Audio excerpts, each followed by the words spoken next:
Good afternoon, everyone, and welcome to Torah L'chaim with your host, Rabbi Anibal. I'm so excited to be here once again to study with all of you.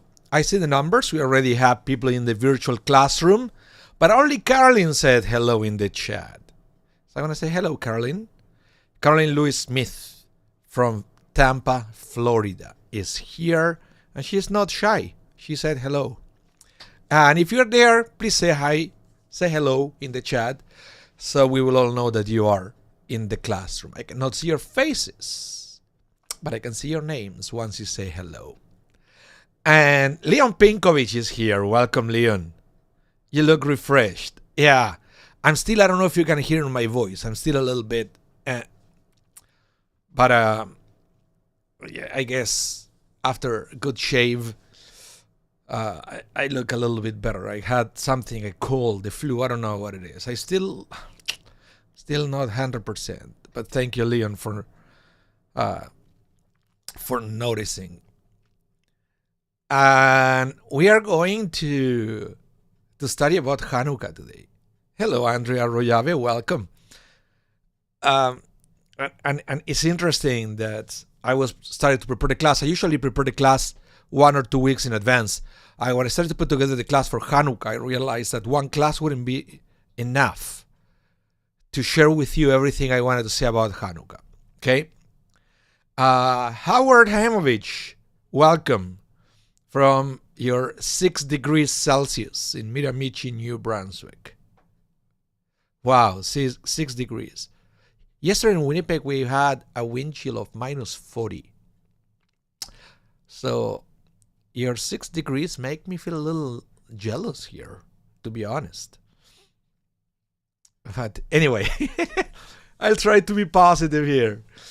Yeah, no wonder I got sick with this temperature. Difficult to adapt. Winter came like all of a sudden, overnight. Somebody hit the switch and poof, it was minus 40 all of a sudden. Yeah, I'm wondering what's the temperature in Tampa, Florida. Actually, I don't want to know. Anyway, Michael Legoff, welcome. Welcome to the class. So I was saying that I was starting to put together a class on Hanukkah. And I realized that I have too much to say about it. The problem with Hanukkah is one of the most misunderstood holidays of the Jewish calendar. And I think the problems start when we start comparing Hanukkah with Christmas, and we try as much as we can to make them look similar. And nothing wrong with that, we're going to see. But there is a certain point that it loses the actual message of Hanukkah. The actual message of Hanukkah. We'll see what I had to say. But I also wanted to talk about what we do on Hanukkah, how we prepare for Hanukkah. I said, there is no way I can do all that in one class. So today will be Hanukkah part 1, and it's more a philosophical approach of the importance of Hanukkah. That's what we are going to study today. And next week, God willing, we are going to go more into the details of Hanukkah and what we take from celebrating this beautiful holiday. Which, by the way, Caroline Lewis Smith, is 70 Fahrenheit. Fahrenheit. What is 70 Fahrenheit, please? If somebody has Google next to them, please let me know. I want to know 70 Fahrenheit in Celsius. Okay, I never learned the Fahrenheit. I never learned feet or inches or pounds, right? 21 Celsius. Oh, come on, Caroline. Whew. 21 Celsius. That's a perfect temperature to go out with my electric scooter, which, by the way, I miss it dearly. I'm already counting the days to go back outside with the scooter. Impossible to go with the snow. Impossible. My son was asking me, is there a way to get a scooter that can go over snow? And I said, yeah, it's called snowmobile. Anyway, Jerome Fomin is here as well. Welcome. So let's start studying about Hanukkah. I have lots to tell you about this beautiful holiday. And I want to start to trigger the conversation with a text from Maimonides, from Rambam, where he tries to put together the essence of Hanukkah. So let's get into it. He says, during the times of the Second Temple, which is pretty good, it will help us to put this into context, right? When the Greeks ruled over the Jewish people, they instituted decrees against them, against the Jews, and attempted to destroy their religion. In other words, they tried to destroy Judaism. They did not allow the Jews to study Torah or perform mitzvot, commandments. They took their money and their daughters, and they entered and defiled the temple where they violated its purity.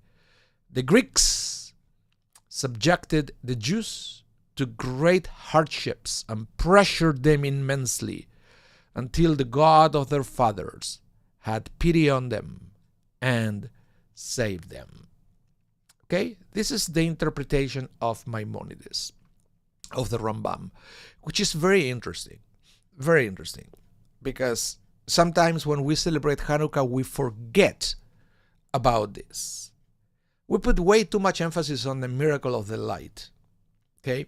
And we are going to see in a minute, because Maimonides makes it clear that there was a miracle involved, because it says nothing changed until God saved the Jewish people. So it was a miracle. God saved them.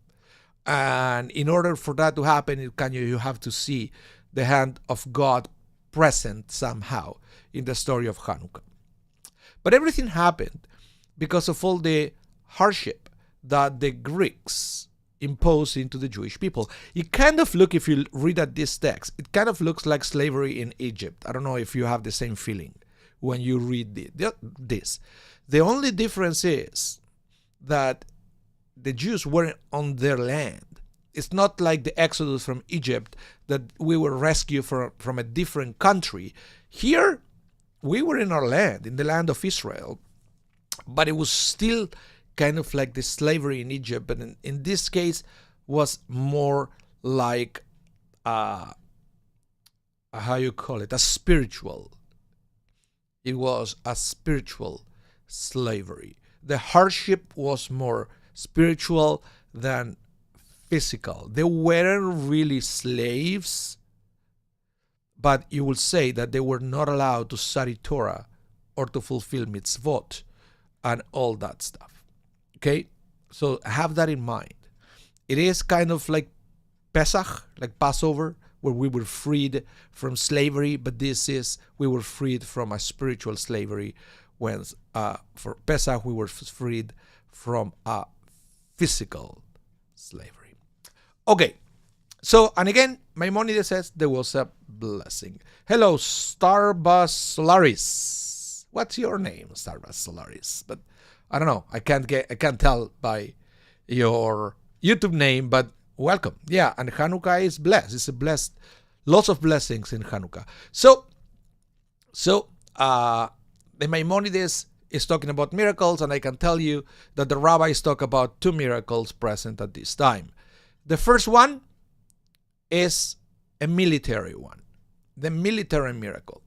So the initial military revolt was led by the one Judah the Maccabee. Have you ever heard that name? Judah the Maccabee. That's the one who started everything. An epitaph awarded him for his famous battle cry, "Who is like you among the heavenly powers, O God?" Have you ever heard that phrase? We sing it every day in our services. Micha mocha ba Elohim Adonai. Okay? Micha mocha ba Elohim Adonai.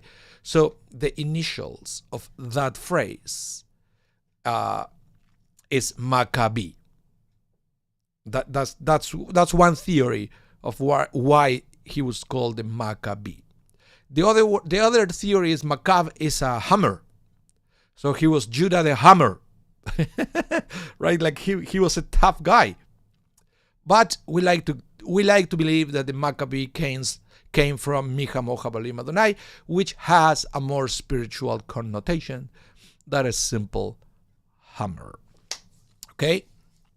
So, Judah was joined by his 5 brothers, all sons of Mattityahu, patriarch of the priestly Hasmonean family. Okay, so we have more information here. Judah was a son of Mattityahu, and he was a Kohen, a priest. Okay, so he was, and the last name of this family was Hasmonean. Legends has it that a Seleucid general once described these 5 Jewish heroes as stronger than lions, lighter than eagles, and quicker than bears. Despite the extraordinary odds stacked against them, the children of Mattityahu miraculously, that's why I call it miracle number 1, succeeded in their battle against the Greeks. Without divine intervention, the enemy would have swiftly crushed the small band of religious Jews.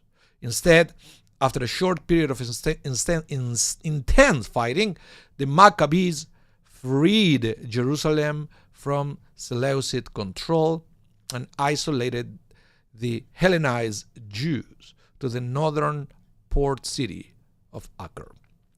Okay, so this is what we call miracle number 1 of Hanukkah, the military miracle. Okay, I hope we are all in agreement with that. But there was miracle number 2, and this is the one that we are most familiar with. And it says, finally, on the 25th day of the month of Kislev, in the year 165 BCE, the Maccabees returned to the temple. As they set about repairing all that had been vandalized, God had a second miracle in store. When the pagan Hellenists invaded, they desecrated the menorah, the candelabra, right? This golden candelabra that was there, and sabotaged the oil reserves. When the Maccabees finally regained control, they could find only 1 jug of oil fit for the lighting of the new menorah in the temple hall. The Jews used the little oil they found, and something extraordinary happened. It just kept on burning day after day. It burned for 8 days, even though there was only enough oil for one day, giving them the time they needed to produce new pure oil. They needed 8 days to produce more oil, and a miracle did happen, and that little bit of oil lasted for 8 days. So how do we know this about the second miracle? Well, it's mentioned in the Talmud, by the way, in Masechet Shabbat, a tractate called Shabbat, and this is the language in the Talmud. In fact, the Talmud doesn't say much about Hanukkah. It looks like itself in those days it wasn't a big deal the way we make it this day. But anyway, let me share with you what the Talmud says about Hanukkah. What is Hanukkah? Mai Hanukkah? That's the question presented in the Talmud. Like it's funny. It's like the Talmud doesn't say what is Shabbat. It was clear, but Hanukkah looks like there was still something. What is this that we are celebrating? Can somebody explain to me? It looks by these words that there was some doubt what Hanukkah was. So the rabbis made it very clear.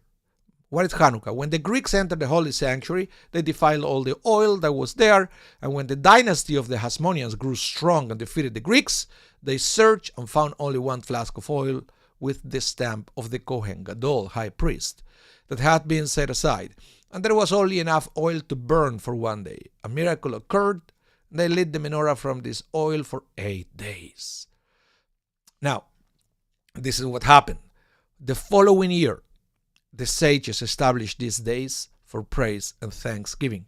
So basically, this is when it says, it makes it very clear, the Talmud, and that's why I wanted to share with you this text, that the rabbis decided that the 25th day of the month the month of Kislev is going to be a new festival for the Jewish people. Remember, the only festivals they had back in the day were the biblical festivals, the ones that were commanded by God.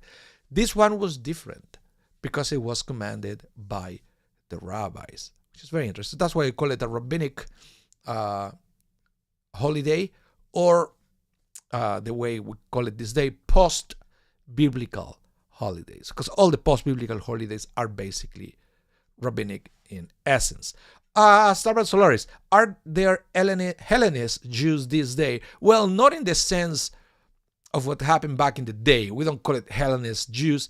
For what we understand what happened in those days, Hellenist Jews were secular Jews. They were non-religious Jews. The one that they wanted to assimilate themselves to the Greek culture. That's what it seems to be when the rabbis talk about Hellenist Jews.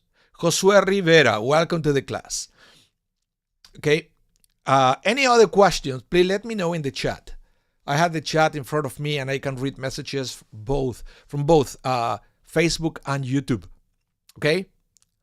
So you can say hello if you don't want to say anything, or you can ask questions or make comments at any time, and I will make a little pause and I will read them. So, this is very interesting because it's talking about, and I'm going back to you, Starburst Solaris, the clash of cultures that is implicit in the celebration of Hanukkah. If we go all the way back to the text of Maimonides, where it says that it was another culture that tried to impose their culture to the Jewish people. We had our own culture and, most importantly, our own understanding of the world and our own understanding of God. The Greek had a different understanding of God and, of course, a different understanding of the world. Don't get me wrong, we had many things in common. And I wanted to spend some time in this class to explore what we have in common with the Greeks. And it's not a minor thing, and it's also important to remember those things in Hanukkah. Okay? Very important. Carolyn Lewis Smith is in Maccabee Book of Malachi, Elephant 1, Maccabee, keep the law and faith. Oh, okay. There are a book of Maccabees in the Bible, but it's not in the Jewish Bible. It's in the Catholic Bible. The Catholic Bible includes the book of Maccabees in their version of the Old Testament, but it's not part of the Hebrew Bible, interestingly. So they are not Jewish books. It has, when they tell the story of Hanukkah, it's a little bit different of the recount that we learn from the rabbis, by the way. They still preserve the number 8, right? That we have 8 days, but they show there in the book of Maccabees that the origin of these 8 lamps coming from a different place, which is very interesting to read. It's interesting to read, but it's not a Jewish book. So let's read about the conflict between Jews and Greeks and what can we learn from that, okay? So first thing we have to understand, and this is quite interesting, is that the conflict between the Jews and the Greek has its root in the cultural encounter between the two nations. The relationship between Greeks and Jewish ancestry is actually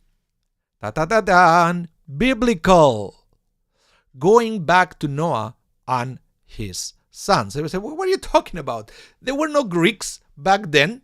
There was no Hanukkah. So what are we talking about here?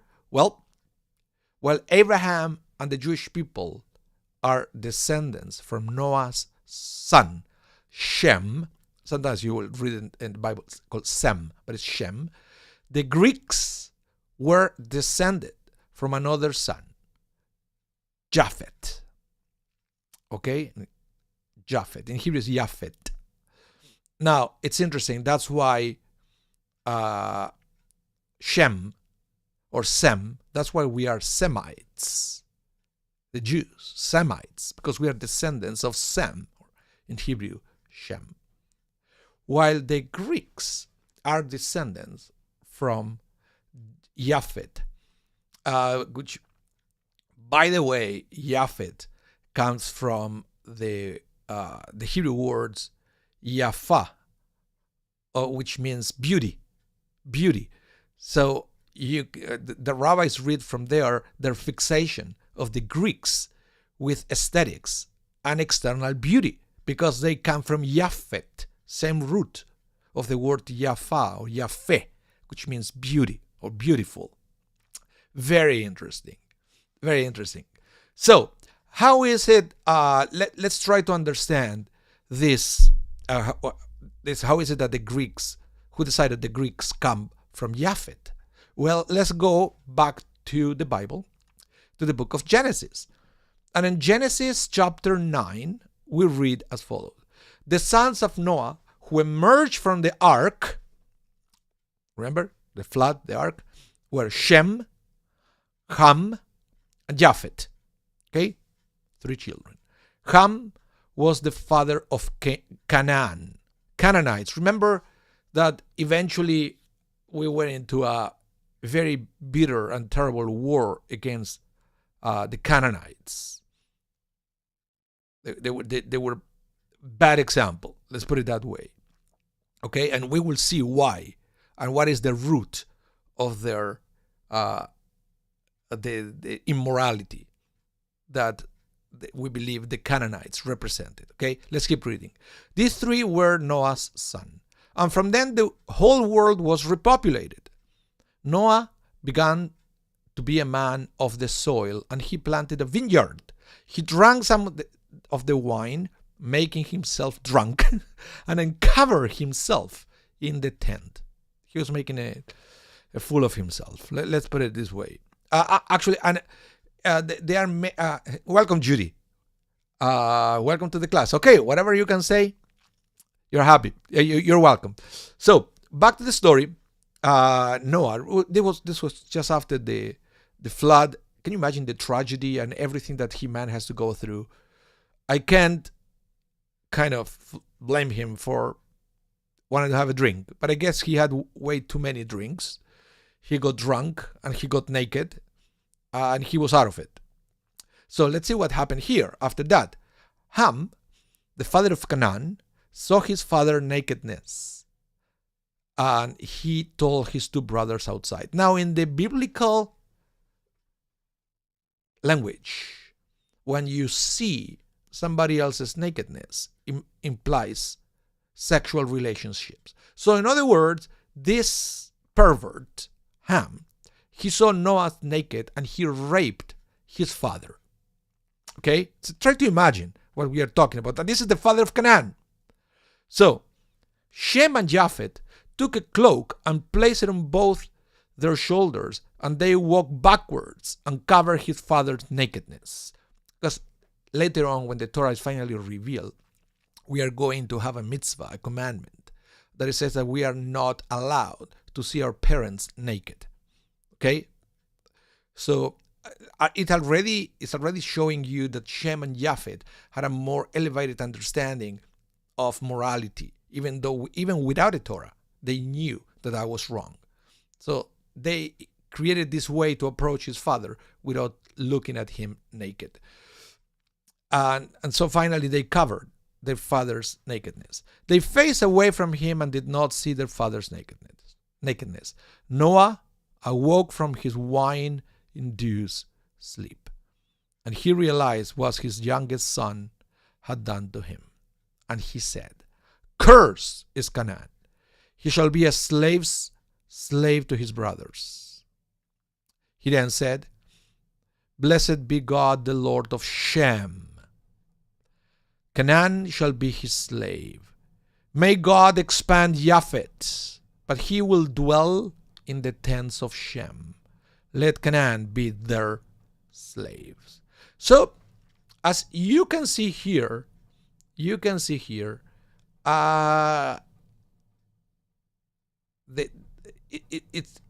saying that there is nothing wrong with Japheth. So if we believe that the Greeks come from Japheth, you can tell right away that there is nothing wrong with the Greeks as a nation. They were at the same level of Shem, in the sense that they both have a better understanding of morality than the other one. Okay? Now, it's interesting what it says, may God expand Japheth. What does it mean? Well, we go to Genesis 10:2, and it will say the descendants of Japheth were Gomer, Magog, Madai, Javan, Tubal, Meshech, and Tiras. Okay? And Javan, it's actually the name that we use for Greek. It's interesting. It's coming all the way from there. So you can tell Javan is a descendant of Japheth. And that's why we say that Greek comes from Japheth.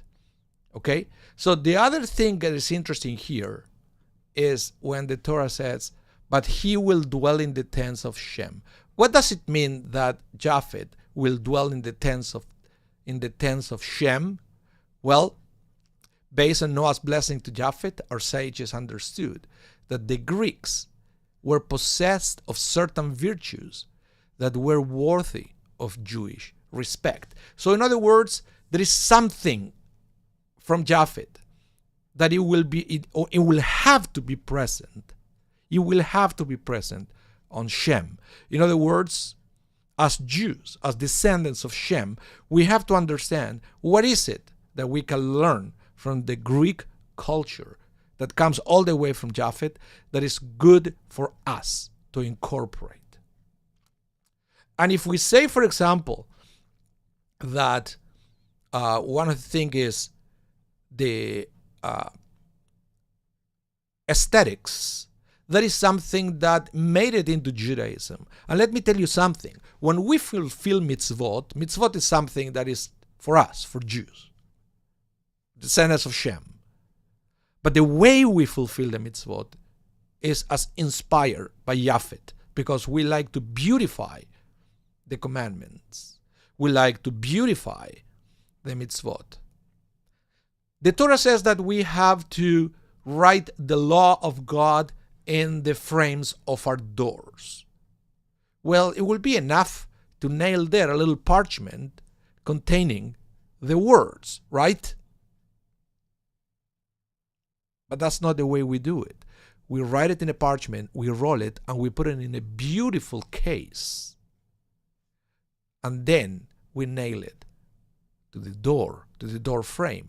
In other words, every time we fulfill a mitzvah, Yavan is present.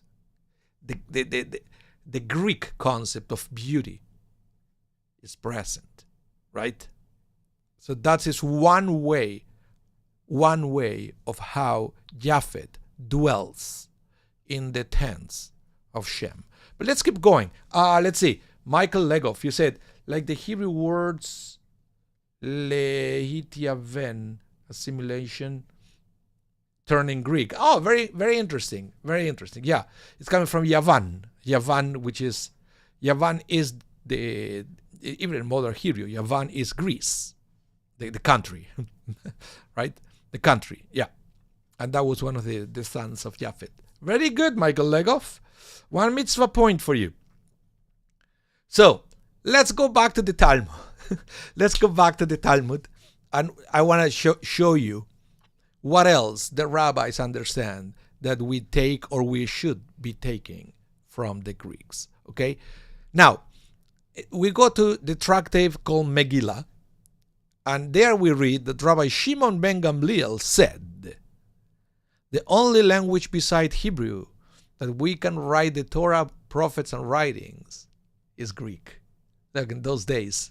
Then eventually, of course, we translate it into other languages, because we also understand that most of the cultures, they are an extension, or what we call the Western civilization, for example, an extension of something started by the Greeks. But back in those days, when the Talmud was written, they probably have many other languages around that they were not worth their time. And Rabbi Shimon ben Gamliel said back then, the only language beside Hebrew that one can write the Torah, prophets, and writings is Greek. Look at that. Okay?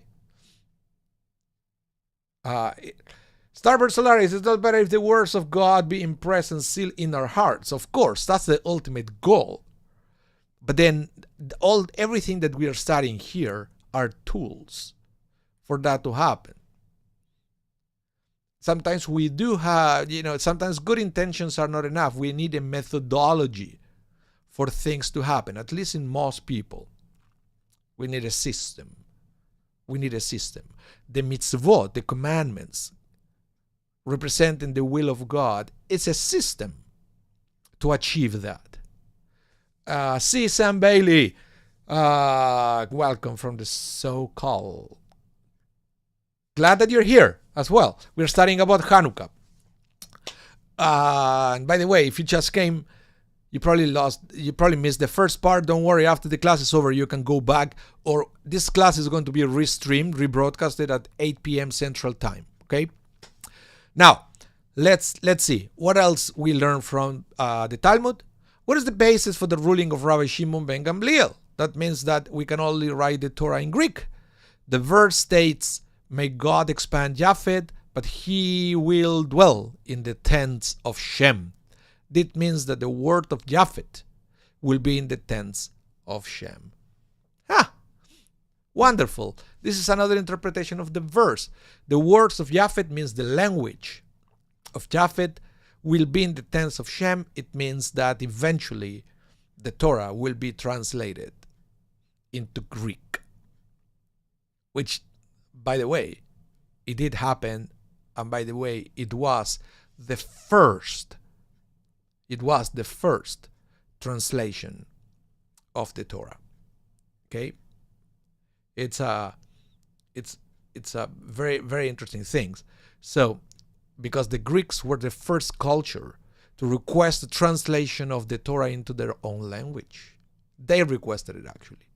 This occurred in Egypt under the Greek ruler Ptolemy II Philadelphus in the 3rd century BCE. And at the time, it was an interesting question. Should we do it? Well, but they are asking that they are requesting sages to translate it. What should we do? Yes or no? Well, Rabbi Shimon ben Gamliel said, no problem.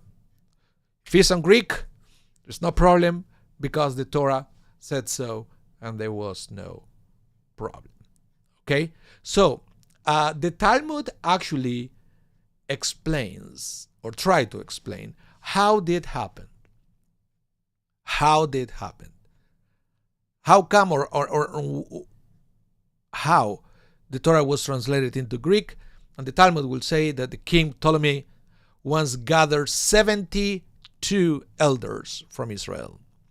He placed them in 72 chambers, each of them in a separate one, without revealing to them why they were summoned. He entered each one's room and said, write for me the Torah of Moses, your teacher, and legend goes that they all wrote exactly the same thing. Okay, so it's very interesting. But yep, so that was the first version of the Torah in a foreign language. Any questions so far? Any comments? Okay, so let's continue. Now, remember I told you before, what else is there from the Greek culture that should be in the tents of Shem? What else is there that is good for us? Well, the Maharal of Prague said the central feature of the Greek nation was their desire for wisdom. That is why they requested the sages to translate the Torah for them, as it explicitly stated in the Talmud. And this is a testament that they were more inclined to wisdom than any other nation. This is also an amazing thing.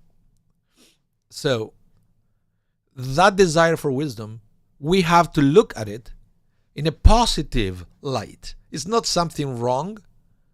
The fact that they wanted to read the Jewish Bible, even if it was not to follow it, even if it was just out of curiosity, because at the end that's what it was. It's not that they wanted to become Jews. They wanted to read it out of curiosity. The same way that you can go as a Jew, for example, you can go and read, I don't know, the New Testament or the Book of Mormon, right? If you want to read it out of curiosity. And so there is nothing wrong, or the Quran, nothing wrong for you to go and read it. So that's what the Greeks wanted to do with the Torah, but I said that shows you that they desire to know. And that curiosity is a signature of the people, of the descendants of Yavan, and we have to adopt that as well. It's not a bad thing. Let's see. Few comments here. How are you? Say Josephus. Yeah, Josephus was he documented many of the things that happened. Was one of the priests that had access to the Holy Scripture.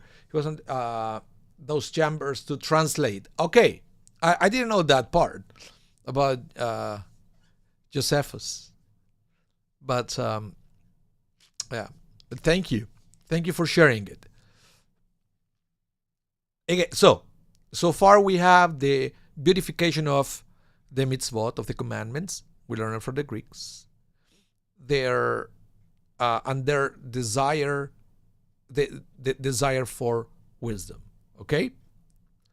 Now, another thing interesting here, and as I mentioned, when we understand, may God expand Japheth, but he will dwell in the tents of Shem, is the beauty of Yavan will be in the tents of Shem. Hence, it is permissible and desirable to use the external beauty, in other words, the Greek language, which is the beauty of the Greeks, as a helpful tool and as a means for obtaining the essence and inner core, which is the wisdom of the Torah and the mitzvot. That's why we spend money beautifying synagogues and houses of study. That's why you will see, for example, the most wonderful books on Judaism in these days, they're probably the most beautiful ones, are coming from this publisher from the United States called ArtScroll. I don't know if you ever got anything published by ArtScroll. It has amazing content, but also it looks pretty. So it is a pleasure. It is a pleasure to hold one of those books. Not just for the content, but because the way they feel and the way you know that they're going to last forever because of the quality, and that is Japheth dwelling in the tents of Shem. It's and I would also say that sometimes when we borrow things and we add a little elements of performance to services to make them more interesting, because otherwise we know that if we don't borrow this from Japheth, sometimes we can have great content to communicate, but it won't be received. It won't be received unless it's presented in a beautiful way, and that's something that we shouldn't be ashamed of that. Now, this is the thing. I don't know how, nobody asked me this so far. Okay? You should say, but Rabbi, what you are telling us, what was bad about the Greek culture? Everything is supposed to be great. We should we should embrace it all. What is the problem? Well, let me tell you what is the problem. Because there are certain things that we have to learn from them and certain things that we have to avoid. And Hanukkah is the time of the year where we remember not only the things that we have to learn, because Hanukkah is, after all, a beautiful festival, but also the things that we have to avoid. So, let's go to the Midrash. The Midrash now. Genesis Rabbah. It says, Rabbi Shimon ben Lakish explained the verse, and the earth was desolate and void, and darkness was on the face of the deep. And darkness refers to the Greek exile, which darkened the eyes of the Jews through its decrees. So you see, what happened here is that the Greek, the Yavan, the Japheth, supposed to coexist with Shem. Okay? Not replace Shem. If there is no tenth of Shem, it cannot be Japheth. You understand what I'm saying? The problem here is Rabbi Shimon ben Lakish. It says that the Greeks try to impose their culture at the expense of the Jewish culture. Try to replace one with the other instead of enriching one with the other, and maybe even mutually. But that was not their intention. And that's why Rabbi Shimon ben Lakish said, and the earth was desolate and void, and darkness was on the face of the deep. If you get rid of everything Jewish, if you get rid of the word of God, then the rabbis call it the Greek exile, is when we leave that place, when we leave that spiritual place that Judaism is bringing to our lives. So that's why sometimes the times before Hanukkah, before the historical Hanukkah, the times before that is called by the rabbis as the Greek exile, even though we were still in our land. It was not like the Babylonian exile, right? That we were sent to a foreign land. We're still in Israel, but it was a spiritual exile.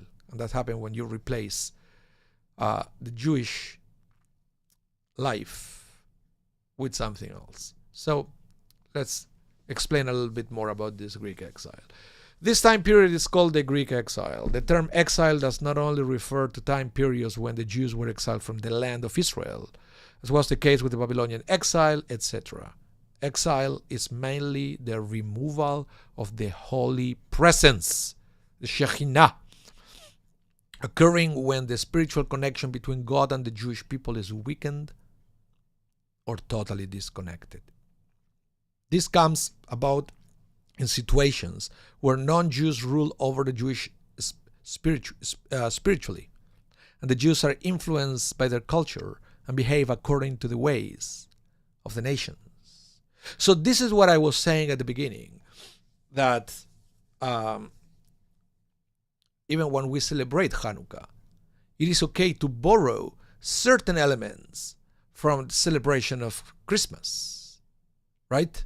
And I don't know if you noticed, for example, new music that is created in this generation, new Hanukkah music sounds more than like Christmas music than previous generation, but that's fine. It's we borrow the beauty of certain melodies, or we borrow the beauty of lights, and we put inflatables outside our houses, or we project lights on our homes, right? That is something that started as a Christmas tradition, but we borrow that. The external thing. But the essence, we should still understand that we are celebrating Hanukkah. And Hanukkah is the celebration of Jewish pride. Hanukkah is the celebration of the fact that we can be Jewish, our way. We don't want somebody else to, like the Greeks, to tell us how to be a Jew. It's the time when we can be proudly Jewish.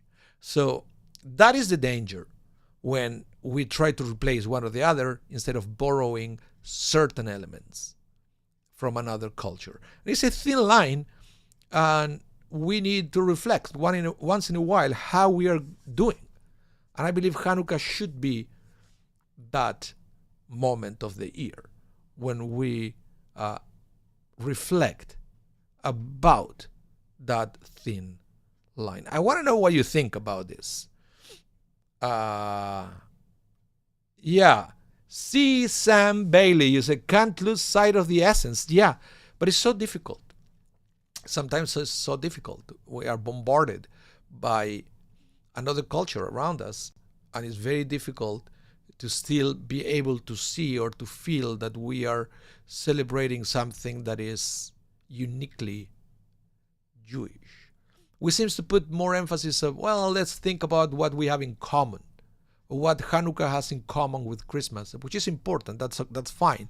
Of course, there are certain things in common, but we should also be aware of what is unique and what is different.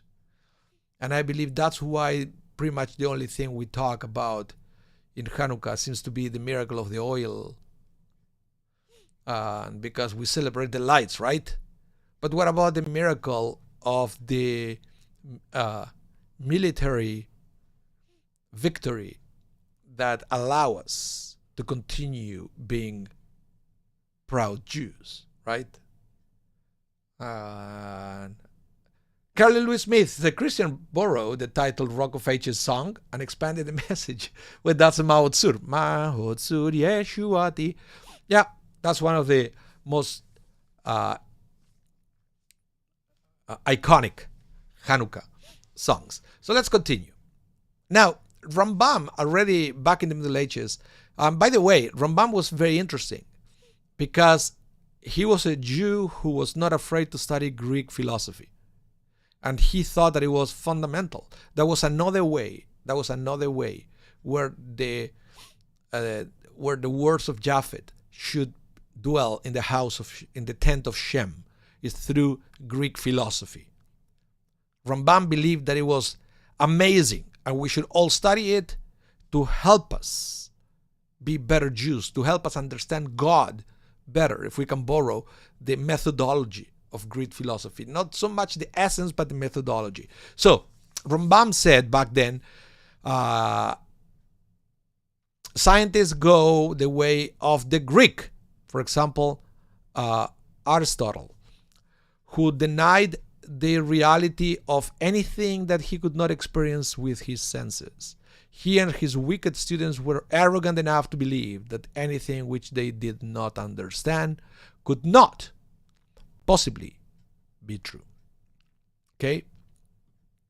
Now, and this is the thing. Let's go back to the Talmud. Because the Talmud will say that there are two blessings that we have.